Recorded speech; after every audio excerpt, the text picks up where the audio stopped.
están? Bienvenidos al estilo Juliana. Hoy lunes arrancamos la semana con el que es definitivamente el tema del día y el que va a ser el tema de los próximos días, semanas e incluso meses. Estoy hablando del asunto relacionado a la Corte de la Haya, porque hoy los representantes del Perú, los representantes de Chile, estuvieron en la Corte de la Haya porque se inició esta nueva etapa de los alegatos orales. Esto quiere decir que los juristas que representan a ambos países se enfrentan, digamos, a los integrantes de la Corte y le explican cuáles son los argumentos por los que consideran que ambos países tienen la razón, y ellos terminarán evidentemente decidiendo si es el Perú o si es Chile. Aquí lo clarísimo es que se tiene que dar un veredicto por fin, algo que creo yo debió suceder hace muchísimo tiempo. Me parece que nos pusimos las pilas un poco tarde, pero en fin, creo que ha sido un buen día para el Perú. Creo que Alan Wagner estuvo bastante bien. Uno de los exponentes, Pellet,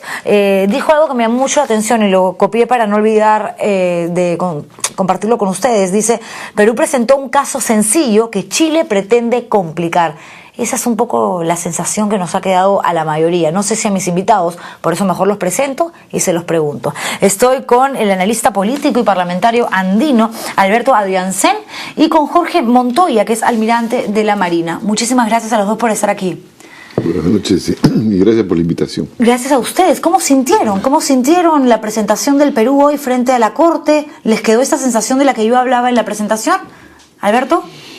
Bueno, yo creo que sí, ¿no? O sea, me parece que, como le comentaba Almirante antes de entrar, leyendo y escuchando, bueno, y después leyendo los alegatos, uno ve que es una cosa bastante seria, ¿no? O sea, lo presentado, ¿no? O sea, como... Así como tú tomas nota, hay otras cosas en la exposición de Pellet que son inclusive mucho más duras, ¿no? ¿Cómo cuál?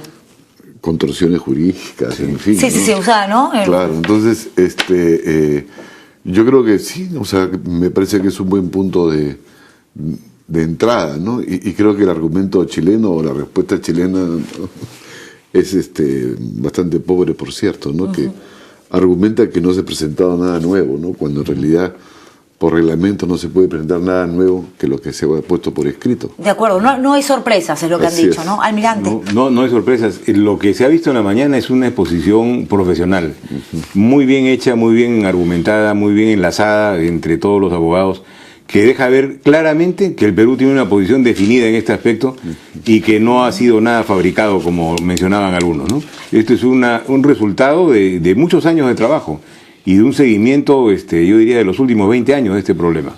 Hace un rato decía Alberto algo importante, ¿no? Chile no puede hablar de falta de sorpresas, falta de novedades en esta presentación, porque supuestamente ya todo se sabe y ahora en esta etapa se tiene que exponer lo que en papel ya estaba, digamos, presentado hace muchísimo tiempo. Claro, no es dar cosas nuevas en estas audiencias, sino argumentar lo que uno ha escrito y convencer a los jueces, tratar de convencer que sus argumentos son los que tienen razón, ¿no? Alberto, ¿qué crees que tendría que hacer ahora el equipo que representa al Perú para convencer a la Corte en esta etapa oral? Bueno, seguir con lo que se ha trazado, porque hasta ahora le ha dado buen resultado, ¿no? Me parece que, como hemos dicho, el primer round, por llamarlo de algún modo, en mi opinión ha sido bastante satisfactorio, ¿no? O sea, como te vuelvo a insistir, uno lee los alegatos y francamente son serios, o sea, porque finalmente, o sea, el argumento de fondo es que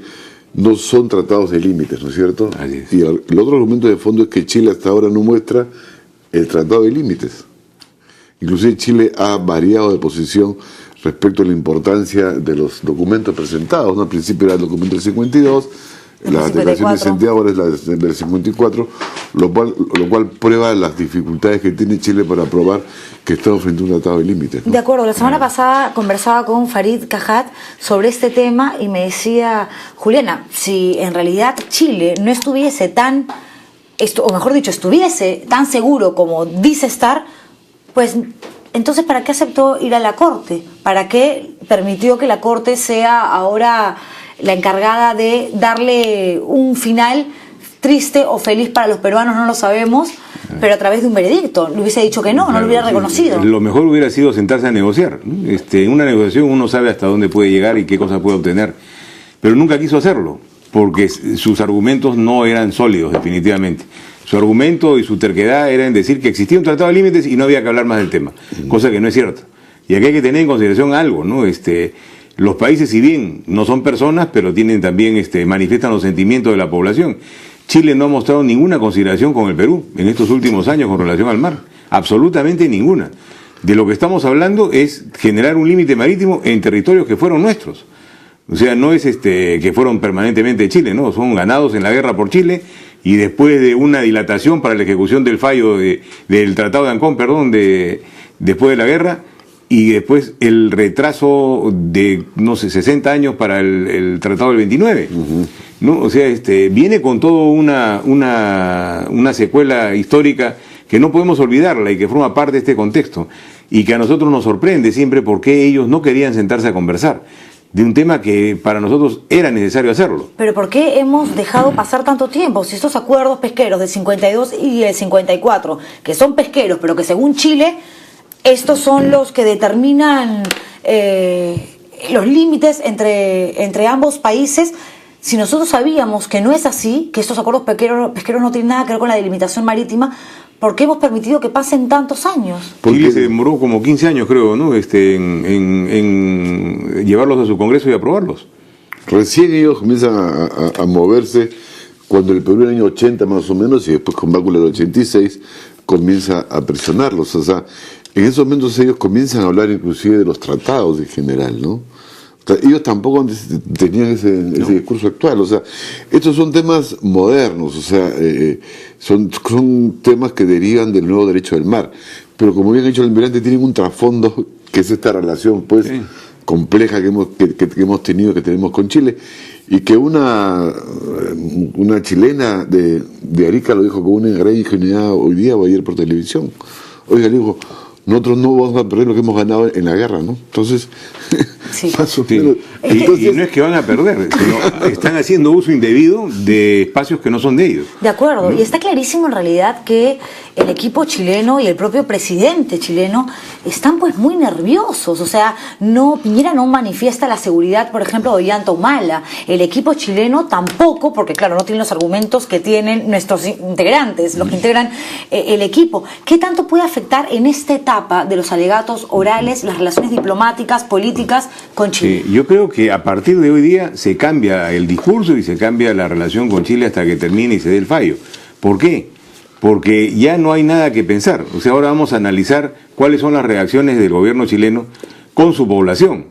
Porque en estos alegatos la gente va a ir tomando conciencia de qué está pasando en ambos países y pueden sentirse afectadas a favor o en contra. Y creo que es responsabilidad de los gobernantes orientarlas para que lleguen al final para acatar el fallo, sea cual fuere. En el caso de Chile, sobre todo. Claro. Y hasta ahora no han dado ellos señales que tienen esa intención.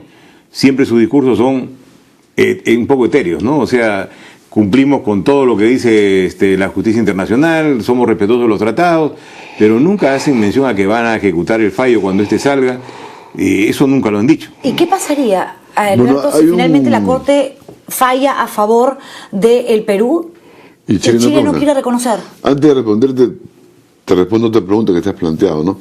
Que es un problema interno que tienen ahora los chilenos, porque ellos se preguntan por qué la señora Bachelet, que fue la que aceptó finalmente el litigio en La Haya, aceptó ir a un juicio cuando nosotros tenemos tratados internacionales que no pueden ser sometidos a una especie de arbitraje, ¿no?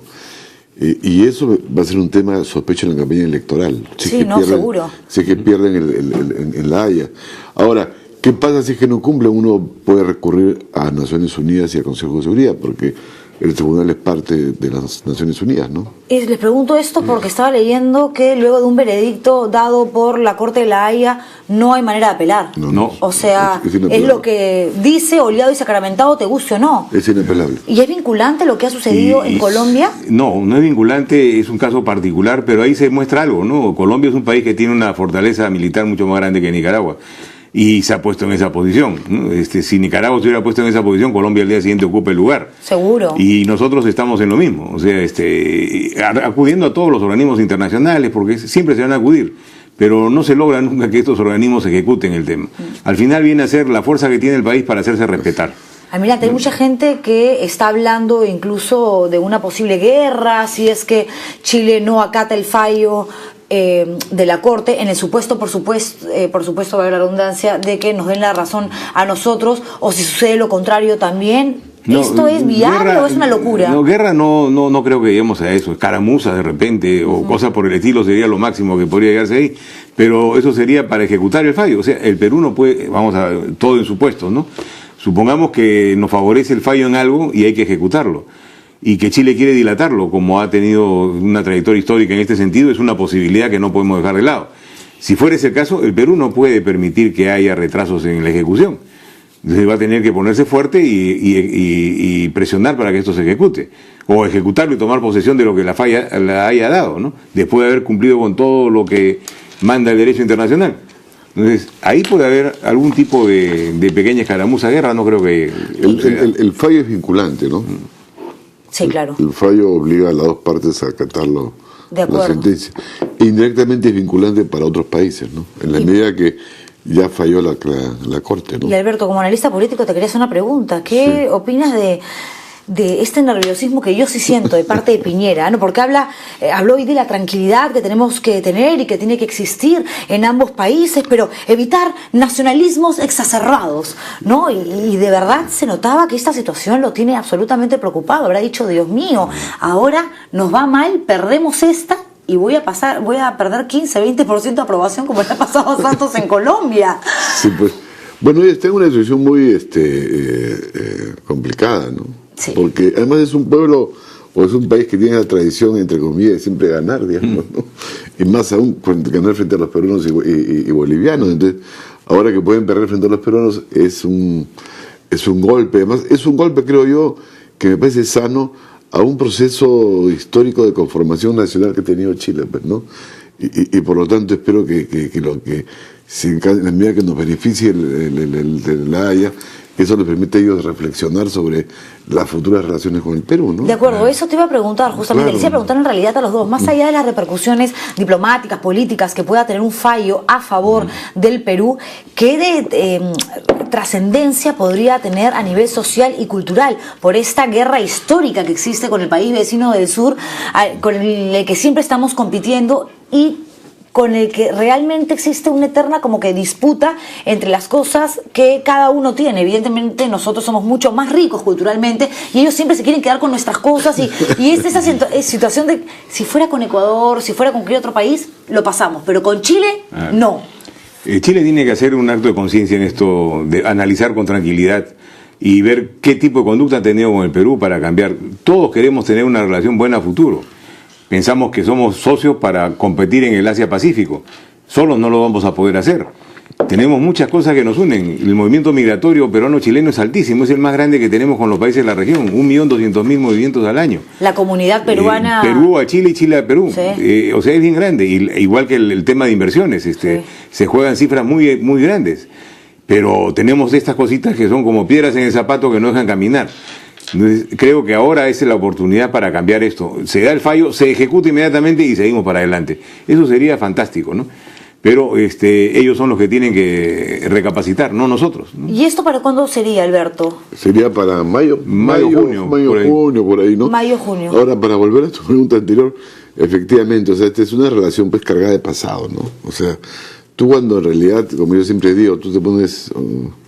Vallejo decía, más confianza en los anteojos que en los ojos, pero cuando tú te pones a discutir con ellos el pisco, para ponerte un ejemplo. Por un ejemplo, sí.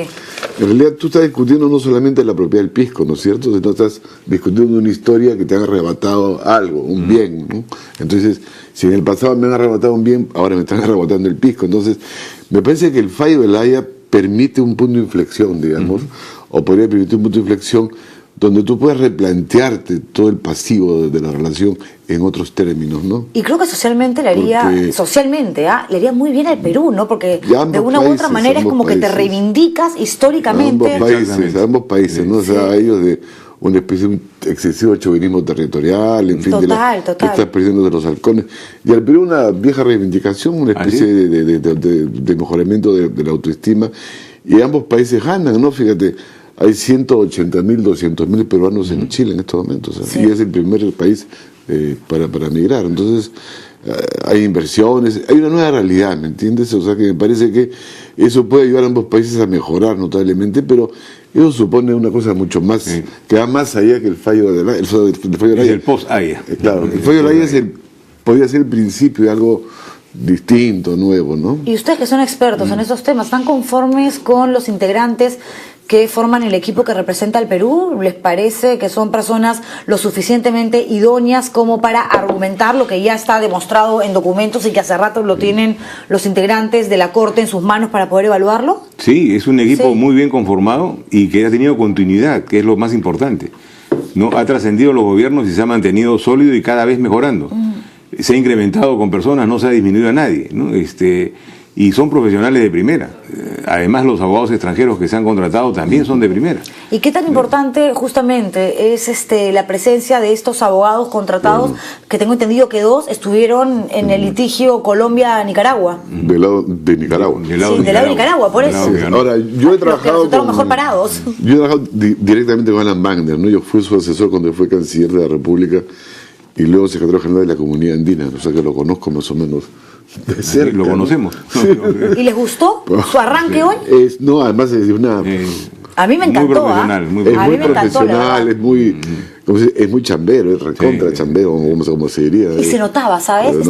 Era chancón, se sabía todo al pie de la letra, muy aplicado, pero con mucha seguridad. A veces el chancón, digamos, empieza a estudiar o dudar, él la tenía clarísima. Sí, tiene aplomo para decir las cosas. Y ha dado una magnífica imagen en el primer día, ¿no? Sí, de acuerdo. No creo que la puedan superar. Sí, ahorita debe estar leyendo hasta más no poder. Pobre los otros, digo yo, pobre.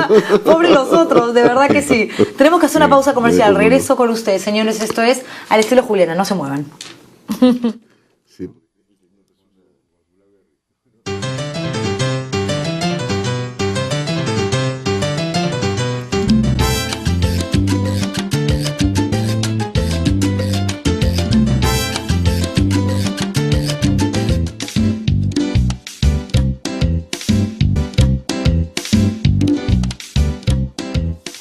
Sigo aquí con mis invitados conversando acerca de lo que sucedió hoy en la Corte de la Haya. Los equipos conformados por juristas peruanos, chilenos y también algunos abogados contratados estuvieron presentando sus argumentos porque hoy, lunes 3 de diciembre, se inició la fase de los alegatos orales. Es decir, toda la documentación que han ido presentando durante todo este tiempo tiene que ser argumentada por los exponentes, que en el caso del Perú, el principal hoy, el que arrancó y con pie derecho, en eso coincidimos todos, fue Alan Wagner. Nosotros estábamos hablando del tema en disputa, que tiene que ver con la falta de una delimitación marítima, que según los chilenos sí existe y que esto está oleado y sacramentado en 2 acuerdos pesqueros, uno de 1952 y uno de 1954. Antes de seguir con mis invitados, le voy a pedir al director que por favor ponga los mapas para que ustedes tengan muy en claro de qué se trata este asunto. Ahí está el Océano Pacífico, ahí está el mapa del Perú, el mapa de Chile,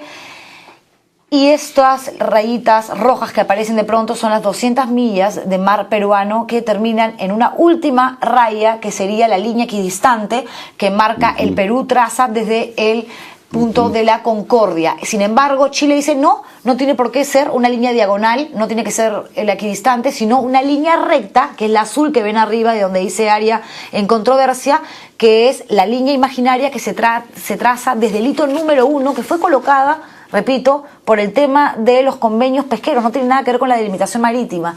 Y esta, digamos, sección roja que ustedes ven y que dice área en controversia, son más de 37.000, casi 38.000 kilómetros cuadrados de mar, que es lo que Chile considera que no le pertenece al Perú, y nosotros, por supuesto, decimos que claro que nos pertenece, porque nadie ha dicho incluso lo contrario. Le voy a preguntar al almirante de la Marina, Jorge Montoya, que es uno de mis invitados hoy, junto a Alberto Adriancén, analista político y parlamentario andino, ¿qué significa esta cantidad de mar que está en disputa? Claro, esa cantidad que está en la zona de controversia se produce por la superposición de la proyección de las 200 millas chilenas sobre las 200 millas nuestras. ¿Por qué? Porque la costa se inclina en ese punto. justo en el punto de la frontera cambia la dirección de la costa en el continente. Y ahí se marca el punto de la Concordia. Hasta ahí venía bajando por el Perú la costa orientada hacia el oeste, hacia el suroeste, Chile está orientado norte-sur, es una recta prácticamente. Entonces eso hace que las proyecciones de los países tengan un punto que se van a superponer. Y esa área de mar, que es muy rica, dicho sea de paso, ¿no?, es la que Chile ha venido usando de manera prepotente, por decir algo, ¿no?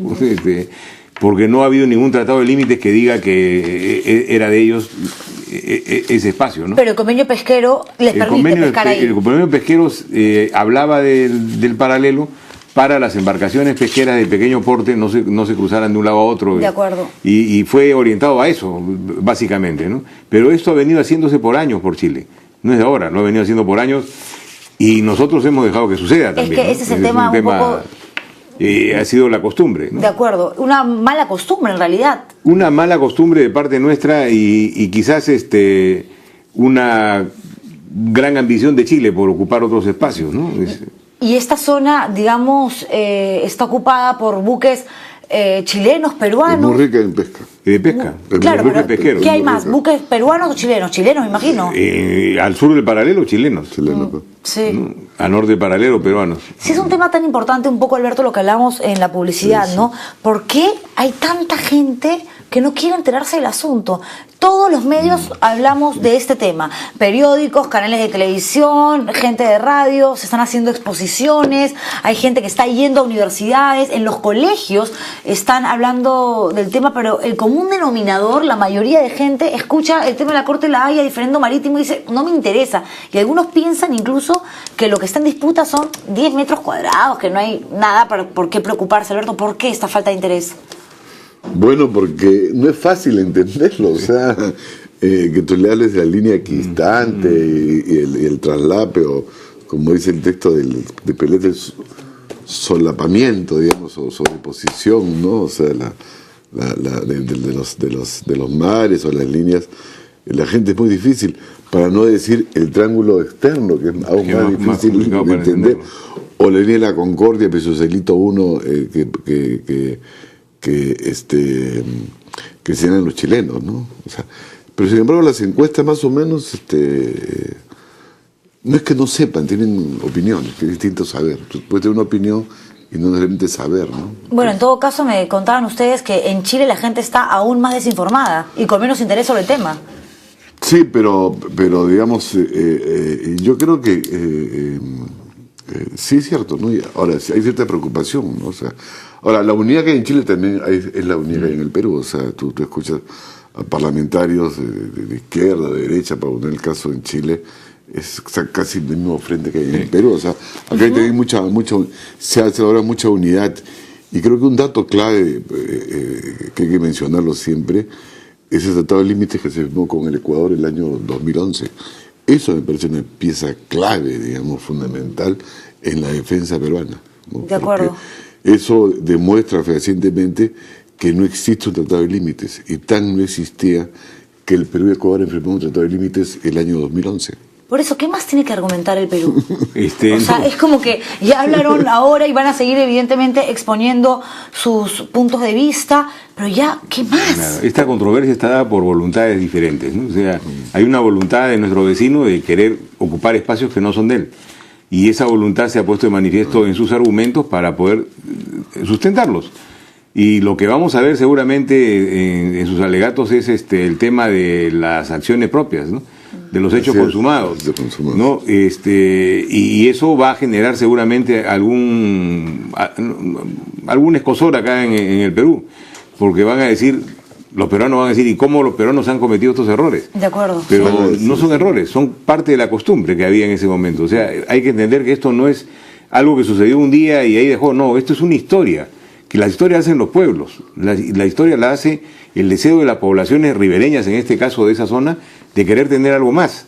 En el caso nuestro no han querido tener algo más, se han contentado con lo que tenían. Claro, pero eso tiene que entender evidentemente la Corte, en su plenitud para fallar a favor de Perú, porque hay algunos que dicen, no, acá en realidad la mejor salida sería un fallo salomónico. Y eso yo creo que en realidad sería una ridiculez, porque acá no es que yo te doy un pedacito a ti y yo me quedo con otro y una salida democrática. Acá alguien tiene que tener la razón, en este caso el Perú o Chile, y está clarísimo que Chile no tiene un solo argumento para poder defender su posición, mientras nosotros no solamente podemos argumentar que estamos en lo correcto, por esto que tú bien dices, que es la historia, sino porque no existe un documento que hable de delimitación marítima. No, y además el Perú, digamos, ha hecho bien en defender la Convención del Mar, ¿no? Porque en realidad la sentencia que se va a dar va a ser en función a derecho internacional derivado de la Convención del Mar, que es la línea equidistante. Entonces, claro. Entonces es fundamental entender que no es entre comillas, una solución salomónica, sino que es ajustada al derecho. Al derecho internacional. Y que ese derecho viene del nuevo derecho marítimo, no del mar. O sea, hay cosas que en mi opinión son obvias. O sea que a mí me da un poco de bronca, ¿no? El caso del hito 1 contra el punto de la Concordia. Desde el punto de vista geográfico, y el almirante lo podría aclarar mejor, la tierra manda al mar, entonces donde acaba el mar, donde acaba la tierra, comienza el límite marítimo. O sea, el límite marítimo no puede comenzar pues, tierra adentro. O sea, es un poco absurdo, ¿no es cierto? Y además la gente piensa incluso que el hito es una cosa impresionante, es una cosita de cemento. O sea, es como los que te marcan los kilómetros. Exacto. Un poco más grande los que te marcan los kilómetros. Sí, claro. Es que eso es. Hay que decir las cosas claras, ¿no? Esa es la intención de Chile, de ocupar más espacios. Claro. Inentendible por nosotros, porque para nosotros está tan claro como vemos esta pared, leemos las letras. De acuerdo, ¿no? totalmente. Termina en el punto Concordia. Y así lo dice el tratado. Del 29. Del 29. Y ellos que dicen que respetan los tratados internacionales, en este caso no lo respetan. Así han puesto su frontera en las Naciones Unidas, considerando el hito 1. Eso es un error gravísimo. Para terminar, ¿nos podemos dar ya por ganadores? No. ¿No? No, en estas cosas hay que esperar que los jueces fallen. No depende de nosotros, ni de nuestra voluntad, ni de lo que queremos, sino de lo que ellos van a sustentar de acuerdo al derecho. En todo caso, sí podemos confiar en la capacidad y la trabajo, trayectoria, ¿no? Y el trabajo maravilloso que tienen los integrantes de la Corte de la Haya, ¿no? Y que tenemos argumentos sólidos y que tenemos la razón de nuestra parte.